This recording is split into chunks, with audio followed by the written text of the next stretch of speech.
Hey, everybody, and welcome to today's show. Today's guest is Danielle Grant. Danielle Grant is your mindset mentor. She's my mindset mentor as well.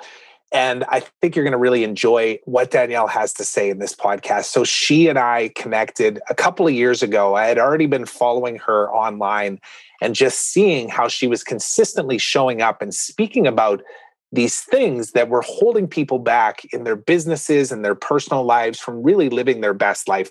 And Danielle was an example for me of somebody that was showing up and doing the work and then also sharing what she was learning along the way. So, there's a few terms that kind of define Danielle, and that is, of course, mindset mentor. She is a spiritual personal development company CEO.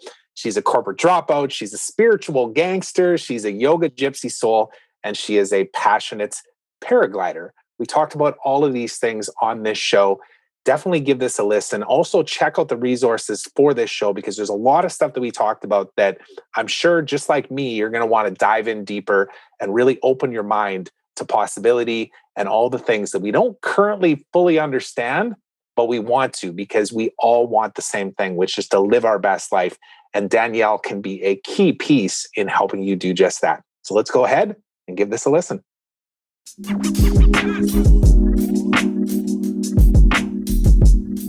Welcome, Danielle Grant, to my new podcast. It's great to have you here. Thanks, Trevor. I'm excited to be here. Really excited to be on the show. Yeah, we were just starting to kind of have that conversation of like, I really like podcasts. And I said, hey, hold that thought.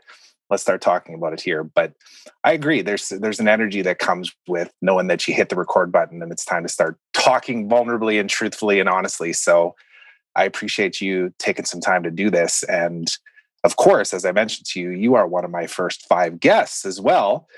And that is something that, was an easy decision to make because, you've had a tremendous impact on my life as well as the people that we've collectively served together through the different programs and the trainings and everything else that we've done. So I'm excited to share you with my network and everybody else that'll be listening to this.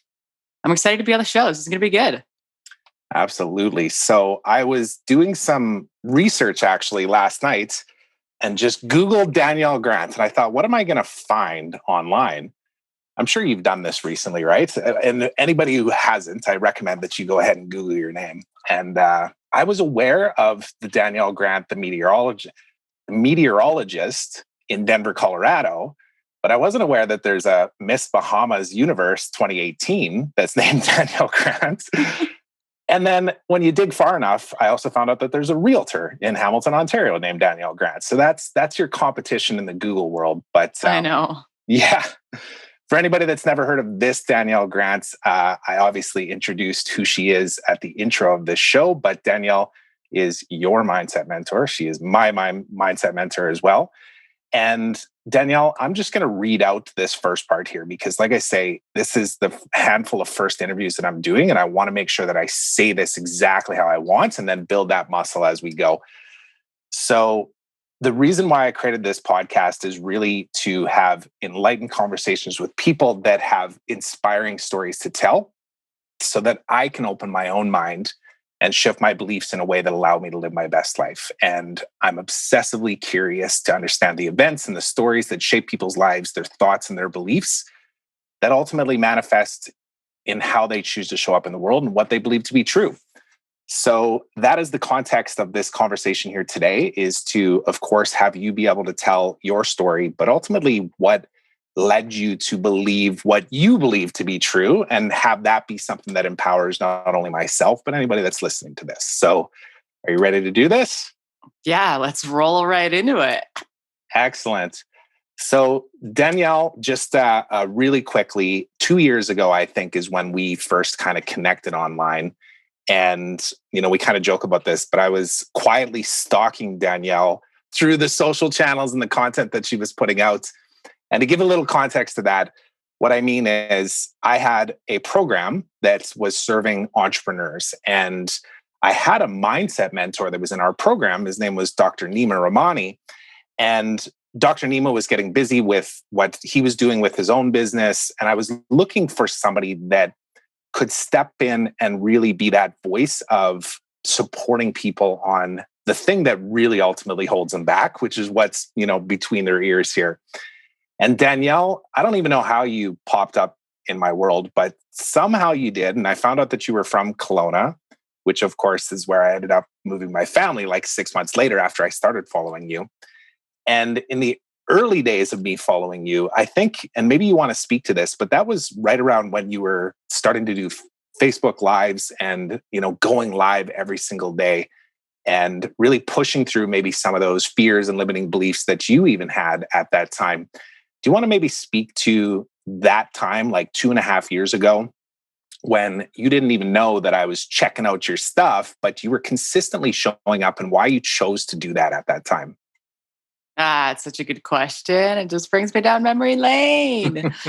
Yeah, it's actually crazy to think about that. It's almost been 3 years that I made the decision to put myself online through live streams. And I decided to do 100 live streams. And it was actually around this time. It was around March or April of 2018. And the reason why I made that decision was everyone was saying you had to get online and like you had to, well, I was just trying to get online in general, but everyone was saying to leverage video. But I was really internally paralyzed by the fear of judgment and fear of what people were going to think about me being a new business owner and just like not even knowing what she was doing. And so I committed to doing 100 live streams. That's all that I committed to. And through that experience, I obviously found my voice. I learned more about myself. I learned more about what I was here to share. And that really opened up the gateway for me to be able to step into my content, which is really how you found me, as I did stay consistent with content outside of live streams. And I just committed to content. That's the one thing I've stayed committed to since the beginning, because that's the thing that just keeps people's attention on you. And I knew that if I could move through the resistance of getting into content, I could stay consistent with it. And now I'm in a place where, people really like my content and I know what kind of content I want to put out and I know what I'm talking about. So it's awesome. But at the beginning, that's how you found me, was me Yeah. challenging my belief system. Yeah, absolutely. And for those of you that don't know, Danielle challenged me about 1 year and 4 months ago. I remember it. It was either right before or right after Christmas in like 2019. And she basically said, hey, you're telling people to create content in order to build their personal brand, become a thought leader, attract their perfect clients, but you don't do it. And I resisted it, greatly. I was like, oh, I don't need to do it. I already have an established brand. I have a network. And it didn't take very long where I was like, wait a second, this is not in alignment with what I'm saying. I need to start doing what I say.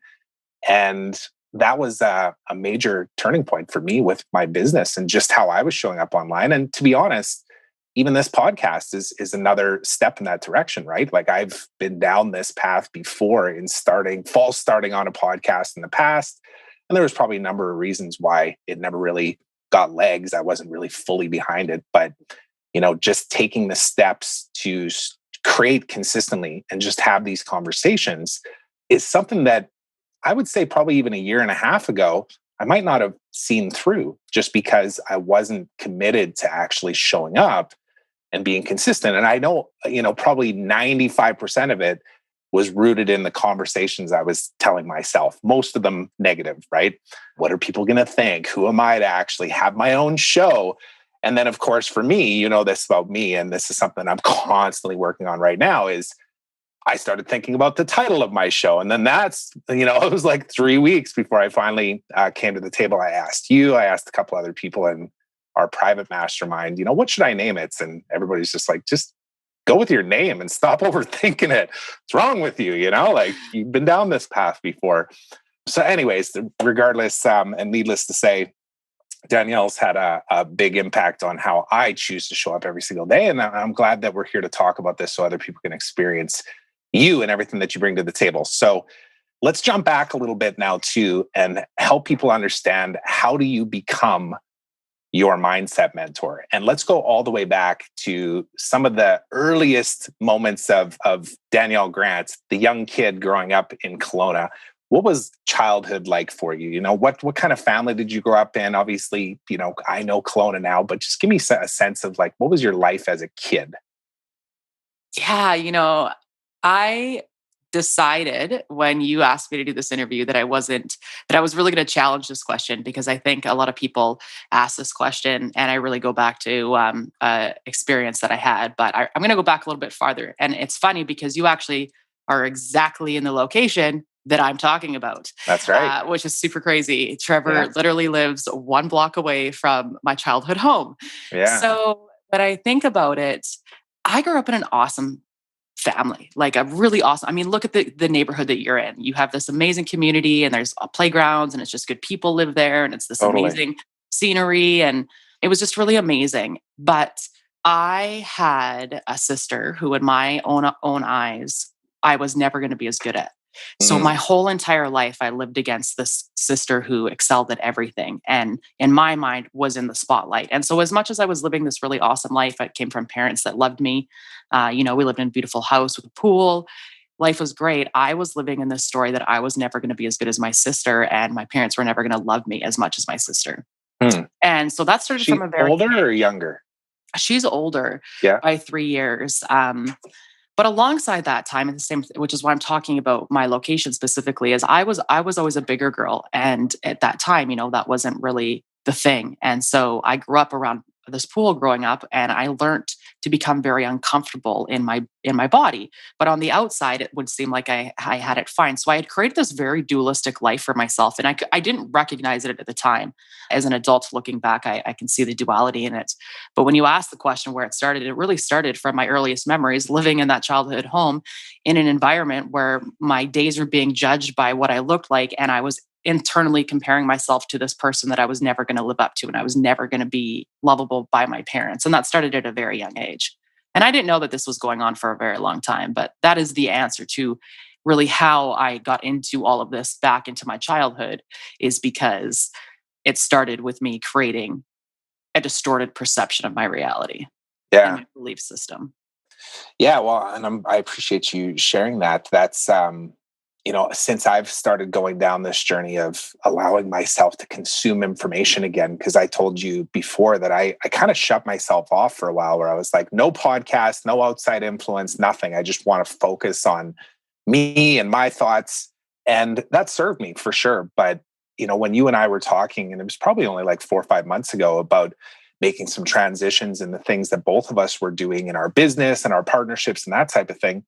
For me, it was starting to listen to other people and understand the biology and the role of the ego and the subconscious and the conscious and all these things that, like I say, I purposely kind of put it to the side, but I also subconsciously probably didn't want to know the answer to certain things, which is Totally. many of our beliefs come from these experiences that we have over our life, including all the way back to childhood. In fact, I was just listening to an interview with Gabor Mate the other day, and you hear lots of people talk about like the impact of those first 7 years of life, but he even talked about the first 3 years of life being super impactful as to how you show up in the world and what you believe to be true. What's your thoughts on that? Because obviously you've done a lot deeper work than I even have. I ping Danielle all the time and I'm like, oh, I just, watched this video. Have you ever seen it? You're like, yeah, I watched that like 4 years ago. But I'm like, oh, it's so new to me. But, when you think about it from that context, obviously the timeline you're talking about was probably right around 6, 7, maybe a little bit older, right? But like, what's your thoughts on that whole idea of like early childhood developments? And I'm coming at this from the context of like, I'm a dad with a 3-year-old and a 4-year-old. And I think about these things constantly of like, am I nurturing my kids? Am I, should I be tougher on them? Like there's so many conversations that come up as a parent, right? Let's maybe just speak about that. What's your thoughts on that early childhood development and how it shapes who we are later in life? Yeah, really good question, because this is really the root and basis of how I got into this work, essentially, is me exploring how I created these beliefs at a young age and how that actually I interpreted that for myself. What I've learned for myself and realize, and you're learning through this journey as well, is everything is frequency, is vibration and energy. And so when you are 0 to 3 as a child, you're very much living within only frequency. The only thing that you're consuming is outside opinions. It's outside noises, people, parents, things like that. So you're basically coming in at a balanced frequency. And anything from 0 to 3 is what your frequency tunes to. Mm. So that's why it makes such a difference, because from that point, depending on what your parents vibrate out at, is what you perceive, how they speak to you, what their beliefs are, what their fears are, what their internal feelings are on both sides, including grandparents and beyond. Tune the frequency to what your belief system, your core belief system is. And Yeah. if you want to go even farther beyond that into the spiritual stuff, that's why you're supposed to have the parents you're supposed to have. Well, my intellectual mind says, okay, from 0 to 3, just knowing raising two kids so far, like they're not communicating with you verbally, really, like a little bit, Bodhi's starting to voice, his opinion quite adamantly. But the idea of energy, when you say that, are you referring to just a way of being, like they can feel exactly how you're showing up, and it has less to do with what you're saying and more to do with how you communicate and your body language and just everything to do with that? Or what is energy, I guess, is what I'm trying to say. What you're asking about is the same thing. So everything is energy around you. Your computer is energy. This microphone is energy. The coffee in your cup is energy. Everything on planet Earth is energy, which means everything that you speak is an energy. And when you speak the words out of your mouth, they become a tuned frequency, which means that they leave your physical body into the ether of energy and vibrate out back to you. So that's why we say we create a reality. So when we talk about children being 0 to 3, the way that you are as a person, what your internal beliefs are, is what you vibrate at, what your energy is without you saying anything. If you're having a very frustrated day, your frequency is no longer chill, it's frustrated. You can feel it. Your spouse can feel it. You can feel when your spouse is off. It's the same thing. Your kids are feeling the same thing between that age Mm. because they can feel frequency. Their beings have auras, they feel frequency when you speak to them. So that was the first part of your question. So yes, that's how they do it. So if you live a very mindful life, a very calm life, the way you speak to them is not raising your voice, even if you're trying to get a determined point across, but you're not elevating the frequency, it's landing differently. But the Mm. second question is your words. Yeah, your words are no different. Every word that you say is a frequency. They're hearing frequency because their ears are working. As soon as they're born, they have ears, and that's why you're tuning them. Yeah. That's why you tune what their beliefs are. That's why we become so much of what our parents are. And then as we move into our different, from 3 to 7, we're a little bit more people. But what's happening is our conscious aspect is coming through more, right? Yeah. It's no longer our parents' vibration. We're now letting our own vibration shine. So, when you get beyond that kind of age of 7, and then you're rolling into the teenage years and stuff, of course, outside influences and other people's opinions of you and the way that you interpret that, of course, has a big impact on it. Let's maybe, of course, I've heard your story and I understand a little bit about your journey through your high school years and that type of thing. But you want to maybe share a little bit about what that was like for you? So obviously, you said that you grew up in this great community, which it really is. Like there's so many families out here with young kids and just tons of open space. And these kids can just be kids. And, heading into high school then, what was that like for you? And what were some of the things that you were running up against as a teenager, trying to figure out who you were and where you fit in this world? Yeah, it really started for me. Middle school was when it really all changed. So the time period I just spoke about with you was my elementary school. So I finished elementary school down in that Lower Glen Rosa area, and then moved up to a different house into a different high school. And we were mixing two different. That's when the two different schools started to mix together, and that's when I started to really live in this place of not feeling worthy, not being seen. I was the overweight girl. That was a time you're starting to experiment with like dating and like flirting, and that just wasn't happening for me. And so I started to really lack confidence around that time. Mm. Um, and that was the time that I really started. My sister really started excelling. She was now in high school, and she was like doing amazing at life. And so I was really down on myself. And that was when I started to get really dark, but no one knew. No one knew because we were living this great life. And so when I was 15 years old, I was in middle school, and a teacher gratefully asked me if I was okay. I said I wasn't. I told her that I was going home to kill myself. And that was a very real thing that was happening. It wasn't a split decision, it had been a very long time in the thinking process and happening. It was 3 years basically of like what is this deep, dark world that I live in? And shortly after that, within that day, I found myself in the psychiatric ward for 5 days. And Mm. that was the first time in my life I ever asked, like, what? Like, how did I actually think my life wasn't worth living for? Like, this is what I thought I wanted to give up. And at the time, I didn't understand the purpose of it or why I was in it. It was just where I was, and it was also at a time where it wasn't really viewed in society as okay. And so there was a lot of shame around that experience. We didn't talk about it. We didn't really tell anybody about it. And during that time period, at the same time, my parents were going through divorce. So there was a few things leading up to this, which my parents were going through divorce, but also my sister had and I had gotten into a very severe fight. And that's what really triggered me to want to pull the plug, essentially. And so not only was I having this massive awakening moment at 15 that was wrapped around shame, so I had associated that experience to shame. My parents were getting a divorce, and my sister and I were not even talking to each other. We weren't even allowed to live in the same house. Mm. So when you ask what it was like for me moving into high school, it was crazy because now I was moving across the lake to a single mom with a single mom into a completely different life with a completely different high school.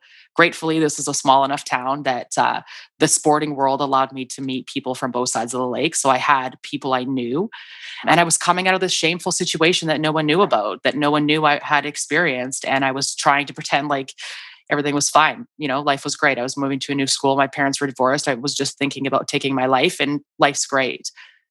So that was like a big part of my life that I mean, I've obviously shared with you, but it was a big part of my life. That's a big part of my story. And so that allowed me to realize that there was more to live for. So when I got into high school, I found myself in a real leadership role. And not that I had never been in a leadership role before, because my personality is obviously one of a leadership role. But I really got more into this leadership role of like really wanting to help people just like be their best. And if I saw people that were depressed, I knew it. I saw it. So I would Mm. try to help them. I would talk to the kids at school that people didn't talk to. So I definitely, my behaviors changed when I look back on that experience for me to go into high school. So I operated differently than I would have previously. And I think that allowed me to step into this place of wanting to see that I was someone who was a healer, that was here to Mm. support people, that had an eye for seeing when people were misaligned because of an experience that I had. I was just trying to do the math on the timing of that. It was probably like what, late 90s, early 2000s type thing. Would have been that kind of timeline, high school days. Yeah, it was early 2000s, early 2000s. Yeah. So I just think back to that time in my life of like, I didn't have a cell phone even until like 2005. And there definitely wasn't anything like social media where I could turn to, both the positive and the negative side of that, of course. So, you mentioned, and we talked about this briefly on the live stream that we did the other day, that that teacher really played an instrumental part in you not taking your own life, right? Like they obviously saw some of the signs and took a stand to say, is everything okay, right? And did that influence you at all as well too, in the way that you've decided to serve other people? Is how that person showed up for you? Did that play a part? It's a really interesting question because I hadn't shared that with anybody up until that live stream. And so I hadn't really ever thought about it in that way. But I would obviously assume, knowing what I know now, yeah, that experience allowed me to, for my higher self, my karmic life, to experience being supported and cared for in a moment. And I allowed it to happen. And when I allowed it to happen, my life changed. And I think on a subconscious level, that allowed me to see that that was a thing. Yeah, and I'll say, like, she was also, I'd been with her for 3 years in school. Like, she knew who I was. We are in those, the teachers know. She was also a friend of my mom's. Like, we'd all become friends. So, you know, you always know when someone's off, but we used to be so afraid to say anything, and she wasn't. And I think now when people say, like, I'm a no bullshit coach and I just call it like it is, but when you ask that question and I think about it, listening to it right now, it's like, that's probably why I am that way, is because someone was bold enough to call me out on that at such a vulnerable stage in my life, that it changed my life. That now I have no problem doing it for other people because I know that that's the thing that they need to hear to actually get them to shift. So that was a really interesting question that you just Yeah. asked. Yeah, and it's kind of rooted in a few things. I just think about my own personal experience. I think you and I talked about this when you interviewed me for your podcast, but I had a cousin that actually did commit suicide, and I'm struggling to remember exactly what it was. It was like late 90s, early 2000s type thing. And there's been many, many, many moments in our family looking back at that and wondering, what could I have done differently?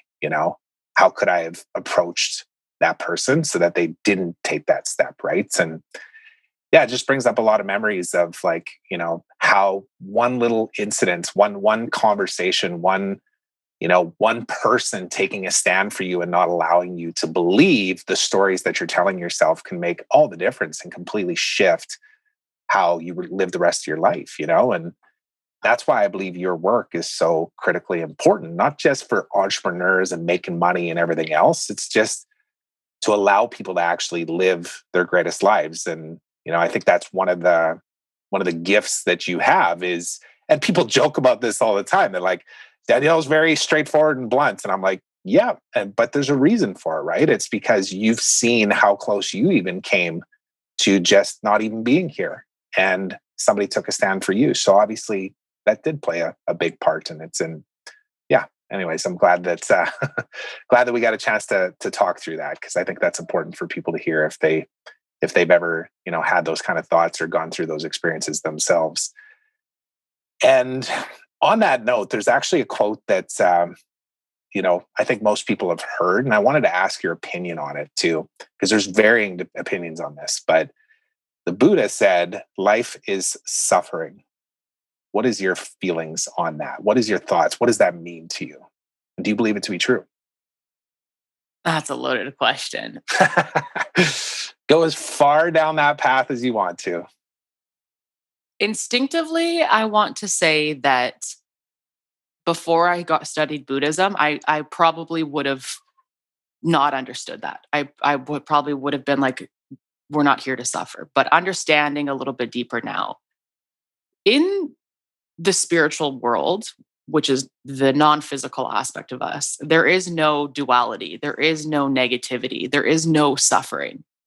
And when we come into this human experience, we come from that place. So we come from a very neutral, like positive love and light state. And we come into a human body and a human paradigm and a frequency that causes us to have duality, that causes us to have suffering, that causes us to have pain and negativity. And the whole thing with Buddha is enlightenment. And the whole point of enlightenment is to become free of suffering. So, what he's referencing is we are here to suffer. And the whole point of it is for us to awaken that we don't have to suffer. And when we figure that out, we're on the path of enlightenment. And until then, we are only here to suffer because we can't wake up otherwise. Hmm. That's my interpretation of it, anyways. Yeah. Yeah. Like I say, I've been consuming a lot lately, and I've heard that question come up a few times, and there's so many varying opinions on what exactly that means. And I know for me, like, what I choose to believe on that is the idea, and you spoke about this on a podcast, I think a few months ago, the idea that, using the analogy of working out or going to the gym, right? It hurts when you do it right and you grow. It hurts a little bit, but it's not hurt in the context of like it's going to kill you. It's hurt in the context of you're growing, right? And that's how I at least choose to see it right now, just with my own limited understanding of all this. Because, like I say, I've cracked that nut open of the path that you've gone down for the last 19 years. And I'm just starting to kind of learn some of this stuff. And Buddhism and religion and spirituality and energy and chakras and all this stuff, it's still very new to me. And in fact, I heard you talk about this on that same podcast, the idea of when you started to be somebody that was showing up as a mindset mentor to help other people, that there was a little bit of hesitancy even too around whether or not people would think of it as woo woo, right? And you and I have talked about that numerous times, because I've been pretty much the poster child of that, and very transparent with you of saying like, yeah, I've been consuming content and learning about the law of attraction and manifestation and stuff for the probably better part of a decade. But for the longest time, I have thought of it as like, okay, I believe it, and then it comes true. Yeah, right. You still got to get up in the morning and do this and do this. And my beliefs have shifted on that a lot. But I'm still in the middle of it, right? there's still a lot that's I'm still opening my mind to. And I guess my question that I would have for you on that is, where are you with that mindset now? Because I know you've brought it up, so obviously it's been a part of your consciousness and the way that you show up. But how do you feel about your own, like the judgment that you might believe that people would have around what you're speaking about and what you believe to be true and what you're trying to share with the world? I think if you would have asked me that question 6 months ago, I would have told you I had a lot of fear around it. I had a lot of doubt or uncertainty or questioning of why am I this person, or like, who am I? Lots of imposter syndrome. But I think the current events of the world have really allowed me to trust my spiritual path and journey, and see the support and validating conversations and people that are coming in and telling me to own this understanding and truth that I have come to learn, or that I channel, or that I'm here to share. And I've done a lot of work, as you know, to get moved beyond this idea that I'm not here to share this, or that, I'm not good enough, or there's imposter syndrome. And having the support of our private mastermind, I would probably say that the conversation is I don't have a lot of judgment anymore. But that took me a long time to work through that. I really own my power now, which is kind of why I'm where I am in my business now, is because I'm willing to stand on that soapbox and not be afraid, and not be afraid of judgment. But it took me like a good 6 months of consistent journaling and attention and talking about it and telling people I was working through it for me to work through that one. Can you maybe speak to the 3-step mindset framework as well? And because I believe that that's probably a big part of it. In fact, we've talked lots about this, but I've heard you talk about it publicly too. That's a kind of a cornerstone element to what you teach and what you support people on. But you also practice it yourself, right? Like even in the moment, if something comes up and you're like, oh my God, what did I do? I just went down this path and I'm self-doubting. You use this 3-step mindset framework yourself, don't you? And you want to maybe explain what that is and why it's so powerful? Yeah. So the 3-step mindset framework is absolutely something that I've programmed into my subconscious. So it just happens for me. And yeah, in those moments of like, who am I to do this? And it's like, wait, the first question is, what am I believing to be true right now? And it's like, well, what am I believing to be true is I'm not good enough. I'm not the person. I don't have enough experience. They're going to think it's woo woo. It's not normal information. So that's what I'm believing to be true. And then the next question is, well, where does it come from? Why am I believing this to be true? Like, if I'm believing this to be true, where did it come from? Let's talk about it. And it always comes back to society. That's what society says. And that's what everyone says around this topic. So obviously, that's what I believe to be true, because that's all that I know. And then the third question is, well, what do I want to believe to be more true? And that is always the opportunity to say, well, I want to believe that I am the person for this, and I am confident, and I am courageous, and I am here to share this. But the biggest thing with this stuff, and you say you have to use it, is you have to use it. And Mhm. number 3 is the part that actually impresses the new idea on the subconscious mind, allowing that to become your reality. Without step 3 consistently, it doesn't matter. None of it matters. And that's what everyone does in their lives, right? They do step 1 and 2, but then they don't do 4, 5, 6, and then they complain that they don't get the result. The reason why this framework works is because the first question totally works through your ego mindset, your human self, and then goes through your subconscious lens that way. So it totally brings up the negative and distorted perspective. Once you do that, you ask the second question. Now you're working only in the subconscious mind. So now you're asking yourself to become clear on why you're believing this, like really see where this attachment came from. And then the third part is really allowing you to change that yourself, taking ownership of you wanting to impress that. And it's important for people to hear that, because it's not just like the same static questions you're asking. They're done in a very intentional way. And that's why they work. And that's why they don't require a lot of effort. And that's why I use them every day. And that's why people's lives change using them. It's simple and it's very strategic. Yeah, I appreciate the clarity on that.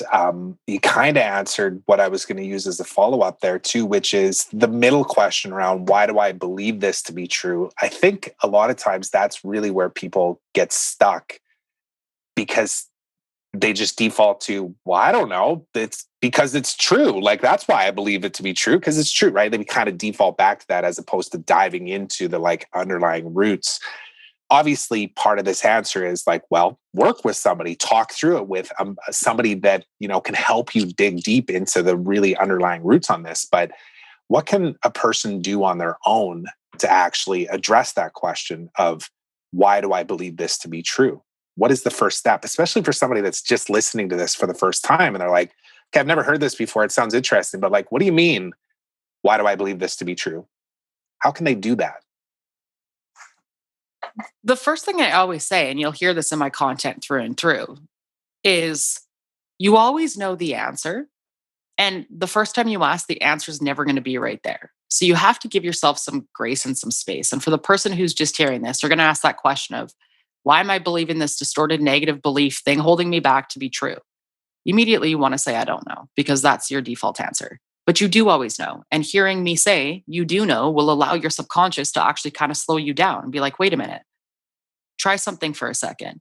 And then the next thing is like, what part of society or where do I last remember this experience being introduced in my life? Was it through a movie? Was it through a teacher? Was it through a parent? Was it through a magazine? What was the last experience in my life that I remember this experience, or like being introduced in my life? And if you just give it a second, you'll hear it. But you have to kind of just chill for a second. Mm. So that's what I would say to somebody. Yeah, and if I can speak from my own perspective, and you know this, but I've really struggled over the years, and I say that openly, and I know that language does not serve me because I choose not to struggle with this now. But the whole idea of slowing my mind down and meditation, and the idea that when you actually stop trying to find the answer, it comes to you, and you can see some of these past experiences that may be impacting how you're choosing to see something right now. That's something that's, it's still a work in progress for me, I'll be honest, but it's something that, it took me 43 years to actually get to the point where I allowed myself to, at least go down the path of like, maybe I should try this, like slowing down and, clearing my mind. What kind of impact has meditation had on your life too? And how long have you been doing it personally? And what's been your experience over the years to the point where today I know it's something that you speak about a lot, and you even have meditations yourself that you provide to other people? There's a lot of questions in there, but I'd love to dive a little bit into the meditation side of things. Yeah, it's so interesting actually, because when I hear people channel about people stepping into this kind of work, you'll often hear people that will say, like, you're probably someone who has these meditations that you've produced and you never thought you'd create meditations, but you're afraid for the world to hear them. And I'm like, oh my God, that's me. Because I never thought I would ever create meditations or produce meditations. I never saw that in my timeline or in my future. So this is a good question to ask. But I tried getting into meditation when I was younger, when I was 19. When I moved away from Kelowna, dropped out of college, was going to go do something with my life and defy all the odds, was kind of when I started to seek it. And I didn't really get into it. I, like was everyone, I can't do it. My mind isn't quiet. And I would try, but I would still live within that story. And so it was always something I read about and I was always curious and I would look into, but I didn't really look into it for a long time. And then I worked for in the car industry. And that was when we talk about frequency, that's really fast paced frequency. And I was even working in luxury cars. So they were like fast cars. So everything was moving at a really high pace. And that's when I found my life completely go out of balance. And I was really seeking grounding of some sort. And I knew meditation had it, but again, I was still living in that story. So then I went to Thailand for a party trip, found myself in temples, did not know why I was there, did not know why I was totally obsessed, and just completely felt balanced, completely felt neutralized. And that's when I first started to be like, okay, there's something to this world. And at the same time, I was also becoming curious to more of the personal development. Why wasn't my life shifting? And when I came back from that trip, I started working for a lady who was into meditation. And I saw how much she leveraged it throughout her days in different aspects of her career to call in different things in her life. And I became really curious about it. And so I started really studying it. And that's when I got into the attachment to thought and meditation. And then I was still of the mindset, though, that if you don't have a silent mind, you're doing it wrong and it's a waste of your time. And it's only about balance, is kind of what I thought was going on. Mm. And then I went to Bali and I got really curious about it and came back and started studying with Buddhist monks and started learning what meditation was and what it was about and what it offered us. And that first and foremost, you're not supposed to have a silent mind when you get into meditation. That is not the intention of it. And so I had come to, like, I don't know, I was probably at like 6 years of looking through the distorted lens of meditation, always be very curious about it, which is most people. Most people have a really big draw to meditation and they don't know why, but they just always live in this distorted mindset. And so then I got into really understanding meditation. I got into becoming one with my thoughts, welcoming my thoughts, not living this mindset that I had lots going on. And I started noticing that my thoughts became lesser and I stopped overthinking as much. And I was like, oh, there is this whole detachment to thought. And that's the point of meditation. And then I started learning more about energy and frequency and that. And that was really important for me in my entrepreneur journey because I immediately turned, when I lost my last corporate job, I immediately turned to meditation. That was my tool that I turned to. Most people would go to like a business thing. I immediately went to meditation. Through meditation, because it offers you conscious alignment, I got a lot of business downloads through that space. And so that's one of the reasons why I became very into meditation from an entrepreneur perspective, is because it actually allowed me to create my business. And I saw the power in helping shift entrepreneurs' beliefs from distorted and the laundry list and I'm doing it wrong to what it was really about, becoming one with your thoughts and seeing it, and then allowing the understanding of what that space can offer you in terms of visualizing your future. So that's kind of like my meditation journey. And now I don't go without it. And like you said, I produce meditations now. Well, and I appreciate in particular what you said there about the idea of meditation is not to silence your mind. Obviously, it happens over time, but I think you were the first person that I at least allowed myself to hear that, because that was the story I told myself forever, was like, well, I'm no good at this, so I'm just not going to try, right? I would go to these different events and stuff and sit in a room and see other people that just seemed so peaceful. And there was me like looking around, trying to close my eyes, trying to stop things, and then just defaulting to like, well, I'm not good at this, so I should just quit, right? And that's obviously not the answer, but getting permission to say like, that's okay. Like it's, you don't need to have a quiet mind when you first start. It's like anything, right? It builds over time. You get to be more comfortable in this state and allow it to have things kind of come to you, right? Even if in the moment it doesn't feel right, because that's that whole subconscious belief of programming that led you to that point to believe those things anyways, right? So it is a powerful thing. And like I say, my vision and purpose of doing this podcast is to just keep opening my mind and hopefully allowing other people to hear these things too, and maybe try this for the first time. Where can people find your meditations in particular, Danielle? Where do you keep those? They're on your website, right? They're on my website. They're also my YouTube channel. There's also a link on yeah, they're everywhere. And on any of my profiles, you can pick them up. It's powerful stuff. And if you're new to this and it's something that you've thought about checking out, I do recommend that you go and listen to these. I've personally made a point to listen to yours, Danielle, and now I've expanded out into all kinds of other ones too. And just trying different things, trying to, sit for 5 minutes in the morning and then 20 minutes. I'm not going to lie, like the 20-minute sit down, I start getting antsy, but obviously, that's an early stage here too. I'm sure at some point I'll be able to look back at that and go, why was I so antsy? What was the story I was believing there? So another question I want to ask you about is your focus and productivity guide that you created at the start of this year. This was something that obviously just kind of came to fruition as you were transitioning your business and starting to shift how you were showing up in your business and who you were wanting to serve. Why did you create the focus and productivity guide, and what can a person learn from it that will actually serve them, whether they're an entrepreneur or somebody in a job, to level up their, overall financial abundance? Okay, so the focus on productivity report really came out of the understanding that if I couldn't get someone to be focused or understand how to deploy any type of focus and productivity, it didn't matter what I was going to teach them. In fact, it wouldn't matter what anyone was going to teach them.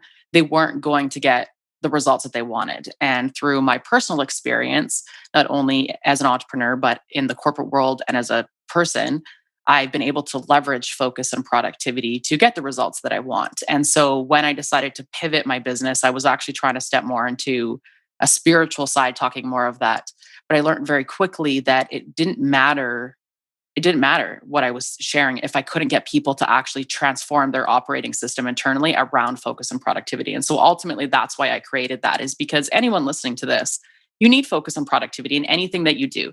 And it's an operating system. And that's really what that report is sharing, is like, hey, it's an operating system and those apps are not the solution. You are the solution with the apps.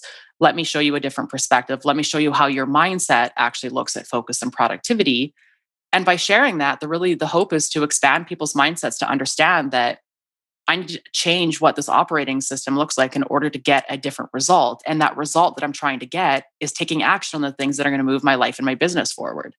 And so that was really important for me that I did that. And it happened really quick. It was the right thing for me to create. I ended up creating everything around my business kind of at that foundational point, but just really rooted in this idea that without it, you don't get the results you want. You don't move forward. It's impossible. Without focus and productivity, you are stuck. And that's where most people are.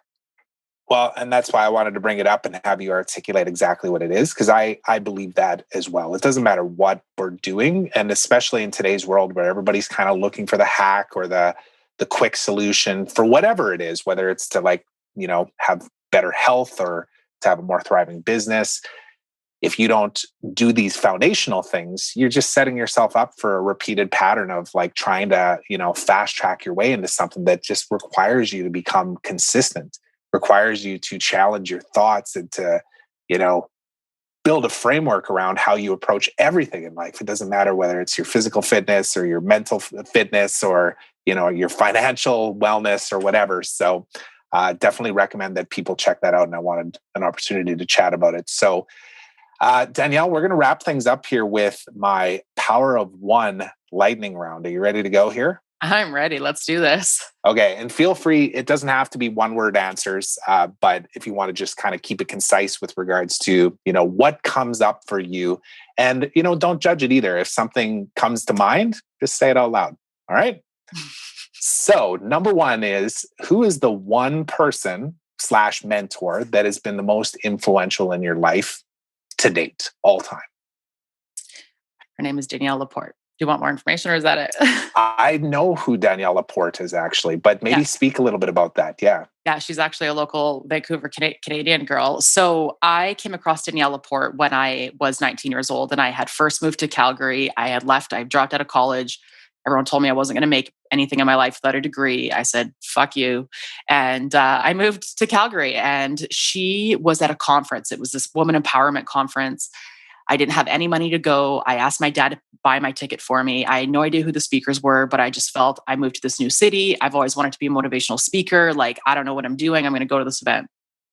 And I'll never forget, she was the keynote speaker and she came out and it was like, she was a goddess. And I was just like this beaming light. And she shared her story, how she worked in the corporate world at the Pentagon and then was like, fuck this, same kind of thing. And I'm going to go do my own thing. And then she became a spiritual teacher. And that was 13 years ago. And just that whole experience, I followed her. I took the program she was in. I still wasn't really spiritually awoken, but that I understand now why I was following her. But that when you ask that question, that is who it is. And also, as I made the transition into entrepreneurship, I stopped kind of following anybody.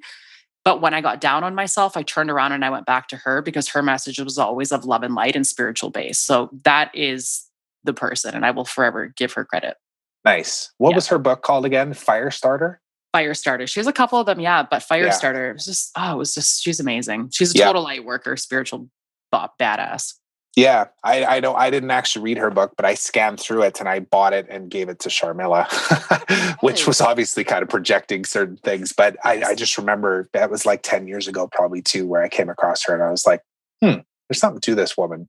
She's got a certain energy about her. So that's a great answer. Okay, so next question is, who is the one person mentor that is most influential in your life right now? There's a couple different people, but I'm in a program right now where the mentors are next level and they're currently speaking into my life and they are the right people to be speaking into my life. What is the one thing that you are most excited about right now? It can be business or personal. I'm excited that flying season's about to start. I kind of had a feeling you were going to say that. Maybe talk about that. What Oh is my it? God. Paragliding, It's parasailing? paragliding. I It's always screw it paragliding. up. Paragliding. Okay, talk Paragliding. about what paragliding means to you and why you started to do that as well. Yeah, paragliding is something that I had no idea I was ever going to get into. I've never really had a passion for paragliding specifically. I've seen it a couple times in my life. But last summer, somebody invited me. They knew that I like to do that kind of stuff, adrenaline stuff, and invited me for a tandem. And I went, and immediately when my feet left the ground, I was like, how do you do this? Because you fly underneath of a wing. So you're flying like a bird. So it's very chill. Yeah. Obviously, sometimes it's not. Yeah. But you're very connected to Mother Nature and to consciousness and source. And for me, as an entrepreneur or as a mindset mentor and someone who's into the spiritual stuff and is enlightened, that's what I'm about. I like that connection. And so I understand now the draw to it. But yeah, I mean, Trevor, you saw me, it like came out of nowhere, changed my whole Yeah. life, moved out there, lived in a tent for 2 months, worked and learned how to paraglide it. And it was like the most challenging experience of my life. And now I absolutely live for it. So that's what I'm most excited for right now. I think because more so that my business allowed me the opportunity to have Yeah. that choice to do that. And now I can still do that. So I think that's why I'm most excited. And that is incredible, actually, too, to think, that, you did, because we did a lot of masterminds, public ones. And of course, you were the mindset mentor inside of our program. So there was a lot of Zoom activity and stuff. And you were literally doing it from a tent in the middle of nowhere. That's pretty cool. Yeah. All right. What is one philanthropic cause that means the most to you and why? And Danielle asked me this question and she made me freeze, actually. I'll let you give your answer and then I'll explain what that's brought up for me as well. So what's the one philanthropic cause that means the most to you? It's the same one as you, and it's the Children's Hospital because same directly impacted from having my niece spend 3 months in the NICU. And I actually wasn't aware of that. yeah, when I was young, when I was 20 years old, my sister had her first child and she was born with gastriciosis, which is where your intestines are on the outside of your stomach. And so she was born 3 months early and Vancouver General. She lived in the Easter Seals house. My sister and her were there for 3 months. Oh, wow. Yeah. But prior to that experience, I had always kind of been into volunteer work, which is one of the reasons why I asked that question on our podcast. And I had always worked within organizations that benefited that cause, and I had never been directly impacted by it. But I was always a part of the really cool events, and I was like, oh, that's such a good cause, right? And then we went through it shortly after that, and immediately that has always been my number one cause. And I cannot wait for the day that I can allow my niece to deliver a very large check because we needed that. Our family needed that support. Yeah, absolutely. No, that's a great one. And just to kind of wrap that story, Danielle asked me that question. It's about 3-4 months ago now. And I froze. Like when you asked me, I was like, because truthfully, I wasn't giving back at all at that time. Like I was very, very intentional of like my future plans to want to give back to the children's hospitals and any other kind of association, nonprofit associated to that type of thing. But by Danielle asking me that question, I actually found myself saying that I wasn't ready or that I didn't have the financial means to do so. And it was not true. It was just me literally not being consciously aware of it. So that was a really impactful question that you asked me. That's why I wanted to bring this one up and just thank you for that too, because, now of course I am donating on a consistent basis, but it's also got me thinking of like, what else can I do to actually create impact? Because obviously money helps. It definitely doesn't hurt, but our time and just our energy that we can commit to that as well. So there's going to be more things, I guess, is what I'm saying, that I'm going to be doing in that space as well. So, and you started that. So there was a ripple effect that came from that. So I appreciate that. Can I just share something on that? Sure. I think it's important for people that are listening to hear though, that like, if you can't give your time, that $5 or $10 goes a really far way. And if you want to give more than just your money, the time does go a long way. And I've spent a long time giving time because I didn't have money to give for a long time in my 20s. And I will tell you, not only did it enrich my life every time I went and did it, but every time I went into one of those experiences, it was such a high vibrational state because it was towards a good cause, it was good people, and everyone was just happy that was there, that you don't realize how much you need that in your life. And I just encourage anyone listening to this, if it's not money, give a little bit of your time. Even if it's for 1 hour and that's the only thing that you do, that 1 hour will will enrich your life so much that you won't even know. And as an entrepreneur, that will make more of a difference than you know. Yeah, absolutely. Well, this next question I think is very fitting on that then. So what is one thing that you are most grateful for right now? I am most grateful for the belief in myself and the ability that my human self was willing to keep going when I didn't want to. That is what I'm most grateful for. And I think that people don't acknowledge that enough. I could say my family, but I am grateful that a part of me knew not to give up. And I want to Amazing. acknowledge that. Awesome. What is one thing that you're most curious about right now, trying to find the answer to? Okay, this is so sound really off topic, but someone asked me that recently, and I will tell you what I am actually looking into because I'm very curious about it. And I'm curious about it because of where we live. So there is something that is called toxic shock syndrome. And what it is when someone jumps out of a boat, when the boat is off, there's still a charge from the engine in the water, and it's the frequency. And what happens is people will jump out of the boat and jump into the water and not know that there's a charged frequency. And as soon as they hit the top of the water, it instantly kills their being. And so oftentimes when you hear of drownings of people that, they were in the boat and then they jumped out of the boat and they weren't there, it typically is because it was this toxic shock syndrome. And as soon as they hit the water, their being became shocked, they became dead weight and immediately sunk, which is why people don't find them. And years ago, I had it happen to a friend here in Kelowna, and that's what made me become curious. And so I've been curious about this question. How does it happen so fast that it shocks so much that you become that heavy that you sink that fast? That's what I'm most curious about. So that's my answer. That's perfect. Well, I don't know what I'm going to get for answers on these questions. That's why whatever it is perfect. What is one thing you are facing with bravery right now? I'm facing with bravery, stepping into my truth and just really owning the knowledge that I have to share and to share it with no fear behind it. That's what I'm doing. And what do you believe is one thing that's holding you back from living your greatest life right now? Comfort right now. I think we talked about that a couple of weeks ago on one of our live streams. Am I too comfortable? Mm. I would say comfort. It's good. I've worked through a lot of fears. Things aren't too fearful, and things are working, which is nice. But I know that when you push through comfort, there is uncomfort. So I think that would be what's holding me back. And last question: what is one piece of advice you would give me to be able to live my best life? Become obsessively curious to understanding oneness. That's what I would say. Which it could expand into become excessively curious about consciousness, about your highest self, about dimensions, about source. That is all within the conversation of oneness.